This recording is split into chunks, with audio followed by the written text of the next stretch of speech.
Some people, like those interesting neighbors you may have, are recluses, or people who try to avoid other people as much as possible. Then there are uncontacted tribes, dozens or even hundreds of people who live alone and have never really been in contact with the outside world. A life without iPhones, Instagram, or Taylor Swift songs.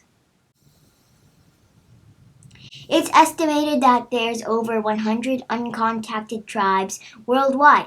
These tribes are often found in remote or inaccessible areas of the Amazon rainforest, parts of Africa, and islands in Asia. We could go in and contact all of them so we can introduce them to everything they're missing out on. But that's not something experts recommend.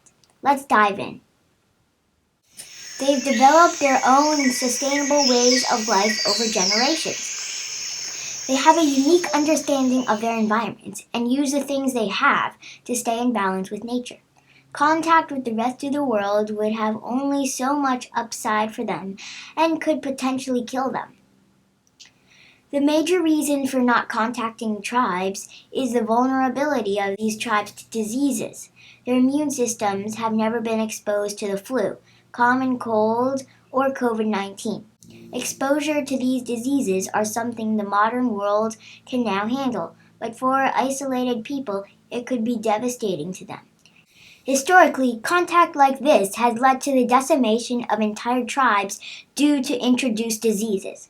Then there's also the ethics of contacting tribes. They have made a choice to live in isolated conditions, like certain people who unhappily live in society. They just want to be left alone. That should be respected. The forcing of our beliefs, values, language, or technologies can disrupt their culture and identity.